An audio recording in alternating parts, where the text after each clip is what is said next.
आज मैं एक सवाल लेकर आपसे चाहता हूँ कि हम सब मिल कर के उसके गहरे जाएं, उसके साथ डूबें। उस सवाल को मैं चाहता हूँ वो रूट पकड़ ले। कोई गेस कर सकता है क्या है सवाल? नहीं, व्लॉग नहीं है। वो आएगा, व्लॉगिंग तो आएगा इसमें, बट वो सवाल कुछ और है। स्टोरी टेलिंग वो भी नहीं है। Good good good, at least try तो किया। I don't know.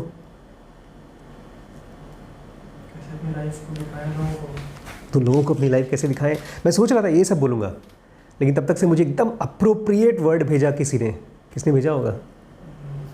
पीछे से मेरे साथ एक वो रहता है आजकल 24 घंटे रहता, तो हम सबके साथ है, लेकिन आप लोगों को पता नहीं है कौन। उसका नाम रखा है हमने क्या? आप क्या बोल रहे थे? अरे विक्रम के पीछे बेताल रहता है। वेताल। वेताल तो माइंड को बोलते हैं, जो हम लोग कॉन्शियस माइंड है उसको वेताल बोलते हैं। वेताल का जो बॉस है वो है अननोन या डिवाइन फ्रैगमेंट। वो नॉर्मली बात नहीं करता है, वो आपसे फुसफुसाता है जब आप शांत होते हैं। उसने मुझे बहुत बार फुसफुसाया है। जब भी मैं बहुत परेशान होता हूँ तो मैं जानबूझ के चुप हो जाता हूँ, और मैं उम्मीद भी नहीं करता, बिकॉज उम्मीद भी एक तरह की शोर है, मेंटल शोर। और जैसे ही चुप होता हूँ, अननोन करके कुछ बोलता है और आपको लगता है मैंने सोचा। तो उसने मुझे अभी बताया है इस वीडियो का टॉपिक क्या होना चाहिए। आज का सवाल है, what does it mean to care? What does it mean to care? Care समझते हैं? आपकी लाइफ में आप सबसे ज़्यादा किस चीज़ की केयर करते हैं? है कोई चीज़? अपने बॉडी की, अपनी शक्ल की। उसके बाद नेक्स्ट लेवल पे आती है फैमिली। सबसे पहले अपनी बॉडी और अपनी शक्ल, उसके बाद फैमिली। ये तो हो गया आपका। आपका? अपने काम की अपनी, अपने काम की अपनी, अपनी मतलब बॉडी की, जिसमें आप रोज़ वो ठूसते हैं, मोमोज ठूसते हैं, वही वाली बॉडी ना, जिसको आपने बड़ा खूबसूरत बना रखा है। मैं बब्बू को बता रहा था ताने मत मार लो, इसलिए मैं ताने नहीं मार रहा हूँ। आपके लिए अनिल क्या चीज़ हो सकती है सबसे ज़्यादा केयर जिसके लिए आप करते हो? दूसरों की खुशी। उसी में आपको खुशी मिलती होगी ना, दूसरों की खुशी में। कि जब हम दूसरा कह देते हैं तो कहीं ना कहीं हम यही कह रहे हैं कि कोई और खुश होता है तो मैं खुश होता हूँ। बट एक पॉइंट पे ये चीज़ हर्ट करती है। हम अगर किसी को खुश देखना चाहते हैं तो हमारे अंदर एक्सपेक्टेशंस आती है। लेकिन एक चीज़ है इसमें, मैं थोड़ा बोलना चाहता हूँ। वेट अनिल की बात को मैं कंप्लीट करता हूँ। अनिल आप हाँ या ना बताइएगा। उस दूसरे में सबसे पहले आते हैं आपके पापा मम्मी, है कि नहीं? तभी तो बाकी लोग तो बाद में आते हैं ना। भैया हैं, दादी हैं, सबसे पहले तो पापा और मम्मी हैं। गणेश जी ऐसे ही थे यार। गणेश जी के लिए दुनिया नहीं थी। आप हमारे घर, हमारे जितने भी लोगों को जानता हूँ उसमें से आप हैं और श्रीश हैं, लेकिन श्रीश भी आप श्रीश को भी बीट कर जाते हैं। इसके लिए पापा मम्मी दुनिया के सबसे इम्पोर्टेंट चीज़। अगर आप अग्री करते हैं तो हाँ बताइए, नहीं तो नहीं। मतलब उनका भी है, लेकिन ऐसा वो नहीं कि कोई प्रायोरिटी ऐसा है। मतलब इस दूसरे में सब आते हैं। सब नहीं, जिनको हम जानते हैं, जिनको हम मानते हैं। क्या इस दूसरे में आप खुद को डालते हैं? कभी कभी अगर परेशान है तो। इसका मतलब आप कहीं ना कहीं दूसरों की खुशी, कहीं ऐसा तो नहीं, मैं वर्ड गलत यूज़ कर रहा हूँ क्योंकि वर्ड बहुत पहले एक राक्षस की वजह से ये वर्ड आया है। बलिदान। बलिदान एक राक्षस की वजह से आया, पता है ना आपको? वो किस चीज़ की केयर करता था राक्षस? राजा बलि, वो भी केयर करता था। किस चीज़ की केयर करता था पता है? उसने तपस्या की थी, उसको बीट करना था किसी को। आपने कहानी नहीं सुनी? राजा बलि की कहानी नहीं सुनी? अरे भगवान विष्णु का अवतार लेना पड़ा उसको हराने के लिए। वामन अवतार का नाम सुना है? वामन थे मतलब ड्वार्फ। भगवान विष्णु के 10 अवतार हुए हैं। आप कौन कौन से जानते हैं? कृष्ण, जो फेमस अवतार है, सुपर हिट फिल्में हैं बाहुबली की टाइप की, उसको जानते हैं। कृष्ण की फेमस कहानी है, राम की फेमस कहानी है, और कोई? Come on. डीप नॉलेज के स्टूडेंट्स। कोई और बुद्ध के बारे में, बुद्ध भी कहा जाता है विष्णु के अवतार है। एक मत्स्य अवतार थे, मत्स्य मतलब बड़ी सी मछली बन के धरती को बचाया था, 4 हो गए। और नरसिंह, नरसिंह अवतार थे, आधा शेर आधा आदमी, उसको बचाया था। किसको? नरसिंह। किसको बचाया था नरसिंह ने? प्रहलाद को बचाया था, हिरण्यकश्यप को मारा था। 5 हो गए, अभी भी 5 और बचे हैं। इसके अलावा एक वराह अवतार थे, सुअर बन के आए थे।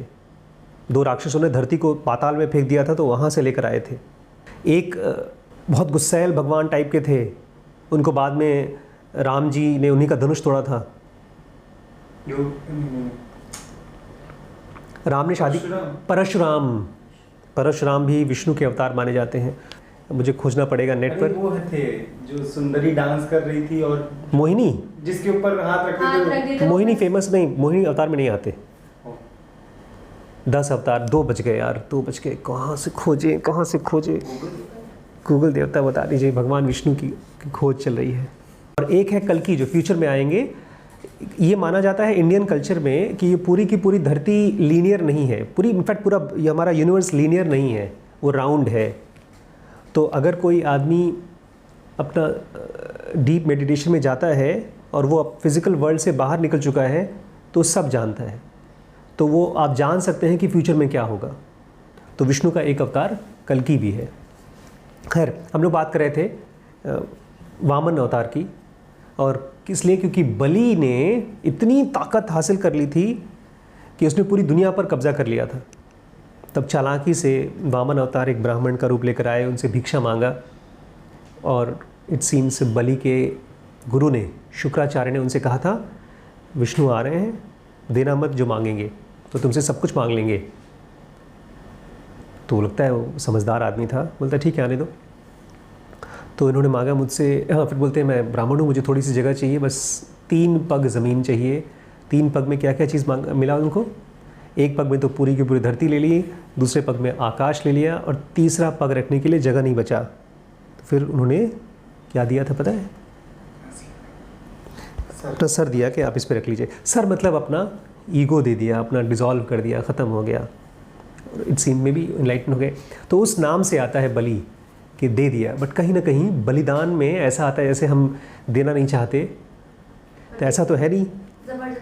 हाँ, एक्चुअली जो रियल बलिदान होता है उसमें तो फीलिंग भी नहीं आती देने की, तो खाली लगता है कि चलो ले लिया तो बड़ी खुशी है। ऐसा नहीं होता जैसे कि बच्चे एप्पल का लैपटॉप मांग रहे हैं और देना पड़ रहा है, ऐसा नहीं होता। खैर, तो हम लोगों का टॉपिक क्या था? What does it mean to care. और अनिल ने बताया कि वो दूसरों की खुशी का केयर करते हैं। अब बचे वैभव, आप किस चीज़ की केयर करते हैं? खुद की केयर करते हैं। खुद की तो सभी केयर करते हैं, कोई और चीज़ है? तो जो भी काम करता हूँ, फिर फैमिली, जो भी काम करता हूँ, सारे काम, सब, जिसमें हमें खुशी मिले। चाय बनाने से लेकर के, कपड़ा धोने से लेकर के, हर चीज़, जो भी काम करता हूँ। एवरीथिंग इज कनेक्टेड यार। एक बात समझिए, अगर आपके मंदिर में ढेर सारे भगवानों की मूर्ति है, इसका मतलब किसी को प्यार नहीं करते आप। जैसे ये भाई साहब कहते हैं शादी करने की ज़रूरत ही नहीं है, इन्होंने अपने लिए दरवाज़ा खोल रखा है, जितनी लड़कियां आए सबको वेलकम है।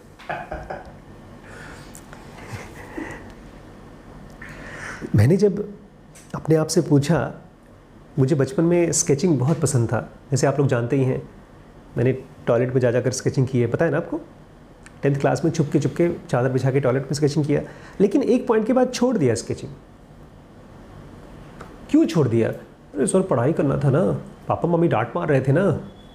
नहीं, एक पॉइंट के बाद आई डिडंट केयर। बहुत से लोग हैं जो अपनी फैमिली की केयर नहीं करते हैं, कुछ भी वजह हो, ड्रिंक कर लेते हैं, गुस्से में होते हैं, गरीबी होती है, कुछ भी हो सकता है, कोई भी वजह है, आप उतना केयर नहीं करते। इसका ऑपोजिट कुछ लोग होते हैं जो सनकी होते हैं, वो केयर नहीं करते, वो सनकी होते हैं, साइकोटिक होते हैं, न्यूरोटिक होते हैं। अरे उस कमरे में मत जाओ, मेरा कमरा है वो केयर नहीं होता। केयर कृष्णमूर्ति करते थे। वो बोलते थे मैं कुछ एक्सपीरियंस करता हूँ, वो डायमंड की तरह है और मैं तुम्हें दे रहा हूँ। तो अब सवाल क्यों पूछ रहा हूँ मैं, कृष्णमूर्ति जैसा इंसान, उसने कितने लोगों से कहा है कि लिखो, बायोग्राफी लिखो। उनके साथ पुपुल जयकर थी, उन्होंने बायोग्राफी लिखी है। मेरी ल्यूटिन्स थी, उन्होंने बायोग्राफी लिखी है। हमने भी उनकी बायोग्राफी कवर की है पूरी की पूरी। अच्छा, वो दिन याद है जब हम लोग बायोग्राफी कृष्णमूर्ति की कवर कर रहे थे? क्या हम उन दिनों में केयर कर रहे थे? वी वेरी केयरफुल नहीं थे, वी केयर्ड फॉर इट। हर रोज़ बैठ करके शांति से उसको पढ़ते थे, उसके मतलब में डूबते थे। ये सवाल मैं इसलिए पूछ रहा हूँ क्योंकि मैं चाहता हूँ आप लोग एक्सप्लोर करें, do we care for something so that we learn it, सीखें उसको। एक स्कल्पचरिस्ट होता है जो मूर्ति बनाता है, कोई पेंटर होता है, या कोई स्केच बनाता है, या कोई सिंगर होता है, वो रियाज करता रहता है, प्रैक्टिस करता रहता है। सच पूछिए तो कृष्ण उन्हीं को देख करके सीखे हैं, पता है। कृष्ण भी खुद म्यूजिशियन थे, पता है आपको ना। हाँ, बांसुरी बजाते थे, तब उनको समझ में आया मैं बांसुरी क्यों बजाता हूँ जी, क्या मिलता है मुझे। तो उनको क्या समझ में आया, मिलता तो कुछ नहीं। तब अर्जुन को बुलाया, बैठो इधर, मारना चाहते हो, भाइयों को मारना चाहते हो, मैं तरीका बताता हूँ, कैसे मारोगे। फल की चिंता ही मत करो, बांसुरी बजाओ। जब तुम किसी को तीर चला रहे हो, तलवार से काट रहे हो, ये सोचो बांसुरी बजा रहे हो तुम। कोई ऐसी चीज़ हम है जिसको हम सीखना चाहते हैं। कृष्ण तो बांसुरी सीखना चाहते थे, बजाते रहते थे। कोई ऐसी चीज़ है जो आप लोग करते रहें, उसका कुछ भी रिजल्ट मिले ना मिले, लेकिन आप इसी चीज़ से खुश हैं कि आप कर रहे हैं, सीख रहे हैं, कर रहे हैं, सीख रहे हैं।